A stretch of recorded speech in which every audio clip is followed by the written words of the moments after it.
What's up, guys? In a little hem bar here in District 1, Saigon, and I'm here with my friend Chris. And it's a big difference. I mean, obviously, Vietnam is a Buddhist country, so they don't really celebrate Christmas here. There's a lot of Catholics and Christians here, but you know, it's not a national holiday. So, you know, I mean, you know, you don't really get the Christmas feeling. Still, it's still nice. Yeah. Attributes to any sort of like culture shock when you come here, like not having the same Christmas feel, or? Personally, no. You know, I mean, it's, you know, we're here in Southeast Asia, you know, so I mean, it's just different, you know. Right. It's not really a shock, but yeah, I mean, if you're a person who loves Christmas and waits for Christmas every year and you want that snowy winter wonderland, then you're gonna be shocked. Sure. Okay. Sure. But personally, I don't. Do you feel like at this time of year you miss your family a bit more, or is there any sort of feeling like that? Personally, no, I don't. You know, I mean, I you know, touch base with my family. I speak to them, we video chat and everything like that. But it's nothing that I really miss. Yeah. Do they have other holidays here that are like equal to Christmas? Well, I mean, the biggest holiday here is Tet. You know, and it's in what, another month. So there are no other holidays equal to Christmas. You know, there's Tet, there's Hung King Day. Yeah. You know, do you feel any sort of like excitement about Tet, or is that just kind of irrelevant? The only excitement I feel about Tet is when people leave the city. Yeah. You know what I mean? Yeah. When people travel, I stay here in Ho Chi Minh, and when people stay in Ho Chi Minh, I travel. Yeah. You know, so I can avoid the crowds. You know. That's actually a very good strategy. Yeah. So, what does a typical day look like for you here in Vietnam? A typical day? Yeah. Working, basically. You know, I'm always working. I wake up at about 7:30. You know, I get to work by about 8:30. And then, you know, I teach, and then I come home and I have lunch, and then I take a little nap if I can, and then I go back and teach again. So, you know, I usually finish around 8, 9 p.m. in the evening. Okay. Yeah, I get a couple of days off. I usually have Saturday, Sunday off. Okay, that's nice. Yeah. So, how often do you go out? Probably every night. Every night? You know, yeah. I mean, after teaching and driving around in traffic and shit like that, you know, I kind of want a beer at the end of the day, you know what I mean, just so I can relax and chill. Is it like on the income that you make here, are you able to just go out and not really worry about the cost of it, or is it something? Yeah, don't worry about the cost of it. It's cheap here, man. Yeah. You know? Yeah. I mean, you know, it's beers for $1.50. Yeah. You know what I mean? So yeah, it's no big deal. You know. Right. You know, I've got a pretty good salary, and life here in Vietnam is cheap. You know, you can eat and drink for next to nothing. Yeah. You know. So how would you compare your life in America to Vietnam? Like what do you like about Vietnam versus America? In a word, I would say happier. You know, I mean, America is well, you know, I mean, I haven't lived in the United States in 25 years. You know what I mean? I was in France, I was in Czech Republic, so it's kind of hard to remember, but I'm definitely happier here. And, you know, the cost of living, the quality of life, the people, you know, the country itself is just, it's just more doable than the United States, you know what I mean? Yeah. In the US, there's a whole bunch of fucking politics and bullshit going on, and I don't want to deal with that anymore. I hear that. You know what I mean? Absolutely. I don't want to deal with that.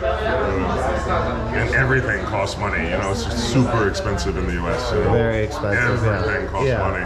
So like a night out here would cost you like how much on average? A night out here, you know, $20 and you can have a fucking fantastic time. Yeah. You know what I mean? Yeah. Yeah. Whereas if I was, you know, in New York, I'd need $200. Right. That'd be like one drink in New York. Yeah, exactly. Right? Yeah. You know what I mean? Yeah. You go to the bar, you buy a round, and that's $50. You know, just one round. You know. Whereas here, $50, that will get you pretty far. What about the dating here? How's the dating? Dating? Yeah. Oh my God. All too easy. Yeah? Yeah. How do you How do you usually, like, is there a language barrier that you have to deal with, or is that... You know, sometimes there's a language barrier, but you know, there's always Google Translate. You know, Yep. I think when you like a person and that person likes you, then you get by, you make it work. You know what I mean? You know, whether it's English or Vietnamese, you know, you find out ways to communicate. You know. Yeah. For sure. So it's all right, yeah. And you know, Vietnamese. I mean, as a you know, heterosexual man, you know, Vietnamese women are very open-minded and beautiful. And Do you use dating apps, or do you meet I women? never use dating apps. Okay. You know, Tinder, Badoo, Bumble. I never use those because I find that they're all just kind of bullshit, really. Yeah. Tinder is. I would say on Tinder, 90% of the women are gold digging or, you know, call girls, basically. Yeah. You know what I mean? So it's really not a very trustworthy app to use, you know, in Vietnam, you know. So how do you find women? I just go out, man. I go to bars, you know. I go to bars where there are women and, you know. It is so cute. So you would say it's relatively easier to meet women here than it is in America? Hell yes. You know, 1,000%. Yes, Yeah. absolutely. Oh my God.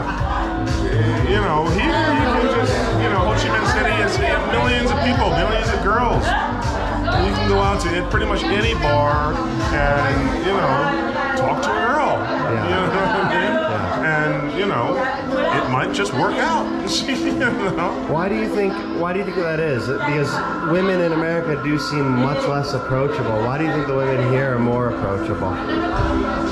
I think Vietnam is probably, well, I mean, they like foreigners here, I think, you know. I think they like people who are different, you know. They like Americans here. And that's another thing, you know, don't be mistaken, you know, just because there was a war and everything like that, it doesn't mean that Vietnamese people hate Americans. They love Americans. They really, really do. Okay. So like being a foreigner here, you've got every chance in the world to meet a wonderful woman or man, if that's your thing. Yeah, it's all good, man. That is cool. Yeah. Yeah. I feel personally myself a little bit of that. I miss home sometimes at Christmas and Thanksgiving, just for the family part of it. But I absolutely agree with you. I'm having a lot of fun here. Yeah, man, you know, I'm having a great time. Yeah, Life is much, much better here. For sure. For sure. Yeah, you can't beat these. I think these beers here were Beers, exactly. You know, these are like $1.50 or 30,000. It's like $1.25. No, but really, I mean, you know, if there's one holiday I miss, it's Thanksgiving. You know, I mean, I do kind of miss Thanksgiving. Why do you miss Thanksgiving? It's just the meal and the family together, and you know, it's always on a Thursday, and you got the weekend off, and you know, it's just kind of just hanging out. And, you know, it's just a good feeling. It's football on TV. Yeah, I got a lot of good memories when it comes to Thanksgiving. Yeah, you know? I agree with that. Yeah. Christmas is cool too, but you know, Thanksgiving is probably my favorite. And the 4th of July. I love the 4th of July in America. Yeah. I'm an American through and through. Yeah. Okay. Born and raised. Okay. And I Do you have nephew it? of my Uncle Sam. Are you going to stay here indefinitely? Do you have any plans to leave, or do you? I have no plans to leave whatsoever. Yeah, I mean, I've got a good life going on here. I've got a good job. You know, I've got a good apartment. You know, the weather is awesome. The country is beautiful. There's still so much to see that I haven't seen. Yeah. So I'm not going anywhere at the moment. You know. A lot of the reasons why I'm here, guys, and why you should come out here too. And you know, really appreciate the interview, Chris. My pleasure. Yeah. Soda, very nice to meet you as well. If you're watching this, come to Vietnam. We're gonna have a few more drinks here, but thanks guys for watching. I'm gonna sign off now. If you haven't done so already, like the video, subscribe to the channel. Any questions you have about Vietnam, just hit me up, and I'm happy to answer them. But y'all have a Merry Christmas back home or wherever you are, and I'll see you guys in the next vlog. Peace.